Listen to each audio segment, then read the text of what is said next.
سيئات أعمالنا من يهده الله فلا مضل له ومن يضلله فلا هادي له ونشهد أن لا إله إلا الله وحده لا شريك له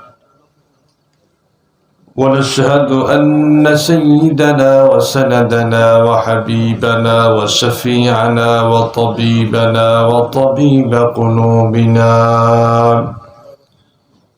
وأولانا ومولانا محمدا عبده ورسوله الذي أرسله بالحق إلى الخلق بشيرا ونذيرا وداعيا إلى الله بإذنه وسراجا وقمرا منيرا أما بعد فأعوذ بالله من الشيطان الرجيم بسم الله الرحمن الرحيم لقد من الله على المؤمنين إذ بعث فيهم رسولا من أنفسهم يتلو عليهم آياته ويزكيهم ويعلمهم الكتاب والحكمة وإن كانوا من قبل لفي ضلال مبين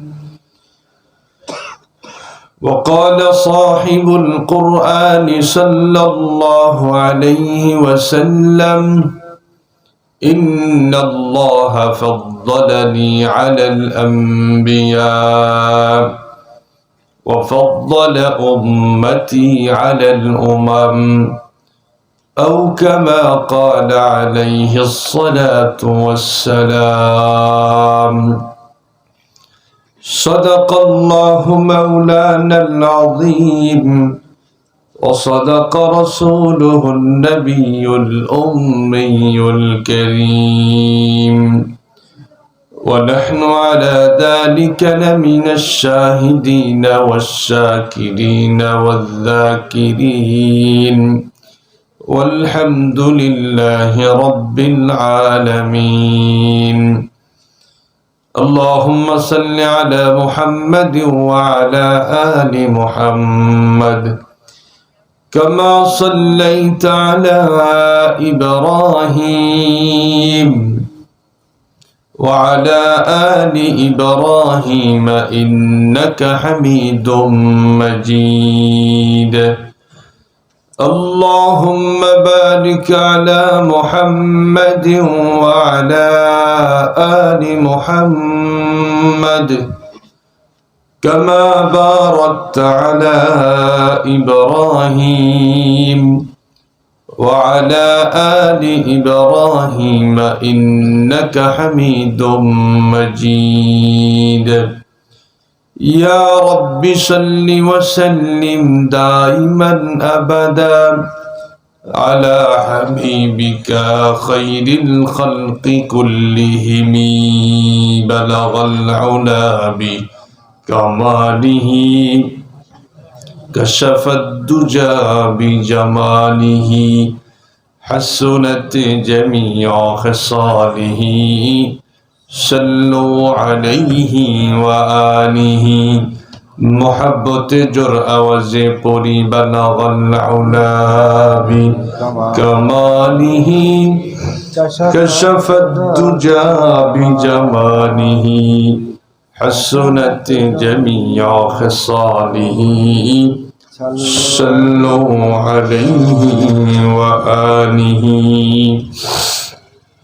মুআজ্জাজ মুহতারাম অধ্যকার বয়রা কামারশন কবরস্থান দারুল উলুম নুরানি হাফিজিয়া মাদ্রাসা ও লিল্লাহ বোর্ডিং এর উন্নয়ন কল্পে দুই দিনব্যাপী তাফসীরুল কোরআন মাহফিলের শেষ অধিবেশনের শ্রদ্ধাভাজন সম্মানিত সভাপতি সাহেব হযরত মুআজ্জাজ মুকাররম বুজুর্গ উলামায়ে কেরাম, আমার সামনে বসা বিভিন্ন অঞ্চল, বিভিন্ন এলাকা এবং দূরদরাজের এরিয়া থেকে আগত সমাগত সম্মানিত সুধী, সর্বপ্রথম আল্লাহ পাকের আলিশান দরবারে লক্ষ কোটি শুকরিয়া, যেই মহান রব্বুল আলামিন আমাদেরকে অত্যন্ত ভালোবেসে মায়া করে মহব্বত করে আমাদের হায়াতকে দীর্ঘায়িত করে আজকের এই মুহূর্ত পর্যন্ত আল্লাহ পাক সুস্থ সবল রেখে কোরআনী হাকিমের মহব্বতে জান্নাতি টুকরা বাগানে কোরআন এবং হাদিস মন্থন করা কিছু আলোচনা, যেই মহান রব্বুল আলামিন আমাদের সকলকে শোনার মতো সুন্দর একটি পরিবেশ তৈরি করে দিলেন, সেই রব্বি করিমের দরবারে আমরা সকলেই জবান খুলে ভক্তি সহকারে আবেগ আপ্লুত কণ্ঠে সকলেই কালিমাতুশ শুকর আদায় করি আলহামদুলিল্লাহ। সম্মানিত উপস্থিতি, আমি আপনাদের সামনে কোরআনুল কারীমের 3 নম্বর সূরা সূরাতু আলে ইমরানের 164 নম্বর আয়াতে কারিমা তেলাওয়াত করেছি। আল্লাহর পয়গম্বর বিশ্বনবী জনাবে মুহাম্মদুর রাসূলুল্লাহ সাল্লাল্লাহু আলাইহি ওয়াসাল্লামের অসংখ্য অগণিত হাদিসে মুবারাকা থেকে ছোট্ট একটি হাদিসের টুকরা পাঠ করেছি। আপনারা সকলেই দোয়া করেন তেলাওয়াতকৃত আয়াত এবং পঠিত হাদিসকে সামনে রেখে গুরুত্বপূর্ণ একটি সাবজেক্টের উপরে অল্প কিছু সময় জরুরি কিছু কথা বলতে চাই। আল্লাহ পাক যেন আমাকে সেই তৌফিক দান করেন, আমিন বলেন সকলেই। সম্মানিত উপস্থিতি, আমি আপনাদেরকে প্রথমে জিজ্ঞেস করতে চাই, বলুন তো দেখি আল্লাহ পাক আমাদেরকে কত নিয়ামত দিয়েছেন? এই নিয়ামতের হিসাব পৃথিবীর কোন মানুষের কাছে কি আছে? আল্লাহ পাক নিজেই বলেন, ওয়া ইন তাউদ্দু নি'মাতাল্লাহি লা তুহসুহা, তোমাদেরকে কত নিয়ামত দিয়েছি, যদি তোমরা গুনতে থাকো কশিন কালেও আমার নিয়ামত রাজি গুনে শেষ করতে পারবে না। সুবহানাল্লাহ পড়েন। আল্লাহ পাক অসংখ্য অগণিত নিয়ামত আমাদেরকে দিয়েছেন। বিশেষ করে সবচাইতে দামি যেই 2টা নিয়ামত আল্লাহ পাক আমাদেরকে দিলেন, 1 নম্বর সবচাইতে দামি স্পেশাল পাওয়ারফুল নিয়ামত, সেটি হলো ঈমান। সেটি কি? ঈমান। ঈমান হলো মূল চালান। যার ঈমান আছে আল্লাহ পাক রব্বুল আলামিন একসময় তাকে বিশাল বড় জান্নাতের মালিক বানায়া দিয়ে দিবে। ঈমান যদি থাকে তাহলে আল্লাহ পাক আমাদেরকে জান্নাতের মালিক বানায়া দিবে। যার ভিতরে ঈমান আছে সে যদি রাস্তার ভিক্ষুক হয়, আল্লাহ পাক বলেন এর দাম আমি আল্লাহ পাকের কাছে অনেক বেশি। আর যার ভিতরে ঈমান নাই, বেঈমান, সে যদি তামাম পৃথিবীর বাদশা হয়, বর্তমান পৃথিবীর বুকে সুপার রাষ্ট্রের প্রধানমন্ত্রী, সুপার পাওয়ার রাষ্ট্রের প্রধানমন্ত্রীকে ডোনাল্ড ট্রাম্প, এরপরে জাতিসংঘের মহাসচিব, যেই হও না কেন, তামাম পৃথিবীর মালিক হলেও আল্লাহ পাক বলেন তোমার দাম কুকুর শুকুরের থেকেও আরো নিকৃষ্ট এবং খারাপ। ঈমান যদি না থাকে, আর যদি ঈমান থাকে রাস্তার ভিক্ষুক হলেও আল্লাহর কাছে অনেক দামি। সুবহানাল্লাহ পড়েন। সম্মানিত সুধী, এটি হলো 1 নম্বর নিয়ামত। তবে এই নিয়ামত নিয়ে আজকে আর কোনো কথা বলবো না। 2 নম্বর সবচেয়ে দামি স্পেশাল নিয়ামত যেটা আল্লাহ পাক আমাদেরকে দিলেন, এই নিয়ামত সম্পর্কে অল্প কিছু সময়, বেশি সময় কথা বলার সুযোগ নাই। কেন? আমাকে দিছেন 11টার সময়, নাকি বলেন? রাত 12টা পার করা সম্ভব না, কথা বলেন ঠিক না? সম্মানিত সুধী, সেই নিয়ামতের কথা আল্লাহ পাক সূরাত আলে ইমরানের 164 নম্বর আয়াতে কারিমার ভিতরে আমাদেরকে জানায়া দিয়েছেন। আল্লাহ পাক বললেন, লাকাদ মান্নাল্লাহু আলাল মুমিনিন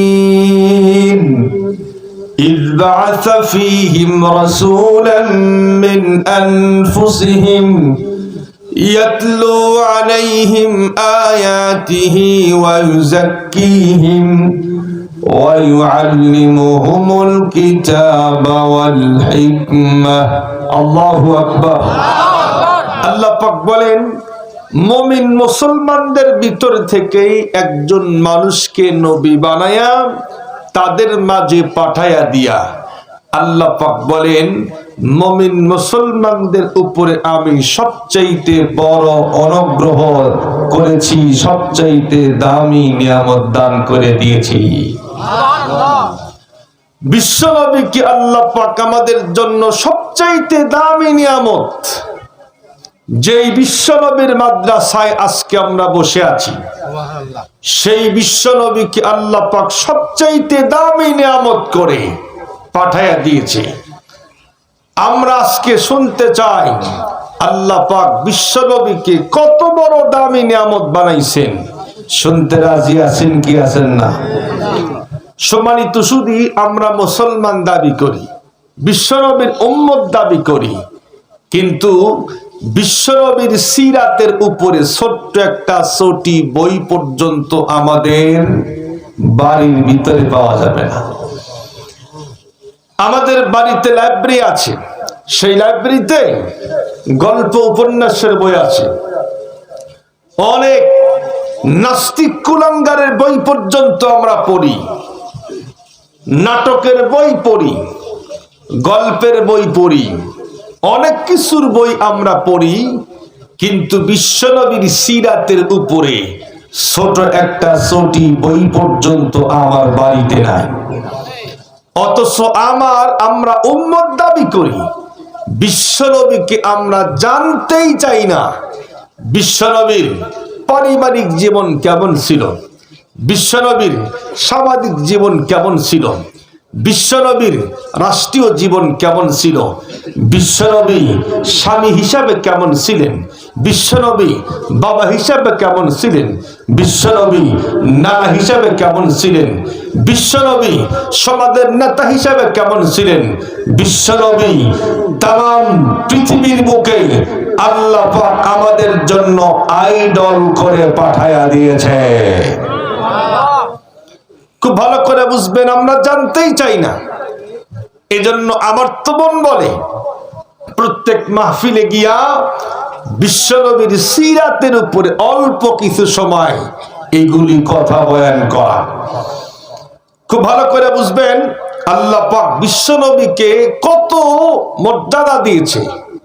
আল্লাহ পাকের পরেই যার মর্যাদা এবং স্থান, সে হলো আমাদের পয়গম্বর বিশ্বনবী। আপনারা বলেন তো দেখি, কোরআনুল কারীমের ভিতরে 30টা পারা আছে। প্রত্যেক পারাতে আল্লাহ পাক বিভিন্ন নবী এবং রসুলদের কথা আলোচনা করেছে। সবগুলি রসুলকে আল্লাহ পাক ডাকতে গিয়া সবগুলি পয়গম্বরকে ডেকেছেন তাদের নাম ধরে। সবগুলি পয়গম্বরকে ডাকছেন আল্লাহ পাক তাদের নাম ধরে। কিন্তু যখনই বিশ্বনবীকে ডাকার প্রয়োজন হয়েছে, কোরআন শরীফের কোথাও ইয়া মুহাম্মদ বলে আল্লাহ পাক বিশ্বনবীকে ডাক দেয় নাই। সুবহানাল্লাহি ওয়া বিহামদিহি। খুব ভালো করে বুঝবেন, সাইয়েদনা আদম আলাইহিস সালাতু ওয়াস সালাম প্রথম মানুষ, প্রথম পয়গম্বর। আল্লাহ পাক তাকে ডাক দিলেন, ইয়া আদম উসকুন আনতা ওয়া যাওজুকাল জান্নাতা ওয়া কুলা মিনহা রাগাদান হাইথু শিতুমা ولا تقربا هذه الشجرة فتكونا من الظالمين। আল্লাহ পাক আদম পয়গম্বরকে ডাকলেন, ইয়া আদম উসকুন আনতা ওয়া যাওজুকাল জান্নাতা, হে আদম তুমি তোমার স্ত্রীকে নিয়ে জান্নাতে বসবাস করো, যেখান থেকে যা খুশি তাই খাও, কিন্তু খবরদার ওই গাছের কাছেও যায় না। এই কথাগুলি বলতে গিয়াম আল্লাহ পাক আদম পয়গম্বরকে ডাকলেন তার নাম ধরে। এরপর আরেকজন পয়গম্বর যিনি শরীয়তের প্রথম রাসূল ছিলেন, হযরতে নূহ আলাইহিস সালাতু ওয়াস সালাম, যাকে বলা হয় আদমে সানি। কত বড় পয়গম্বর, যেই পয়গম্বরের একটা বদদুয়ার কারণে আল্লাহ পাক তামাম পৃথিবী থেকে নাস্তিক বেঈমান কুলাঙ্গারের আন্ডা বাচ্চা পর্যন্ত আল্লাহ পাক ধ্বংস করে দিয়েছে। নূহ আলাইহিস সালাম আল্লাহর কাছে বদদুয়া করেছিলেন, রব্বি লা তাযার আলাল আরদি মিনাল কাফিরিনা দাইয়ারা। আল্লাহ পাক কাফের বেঈমানদের ঘর বাড়ি পর্যন্ত তুমি ধ্বংস করে দাও।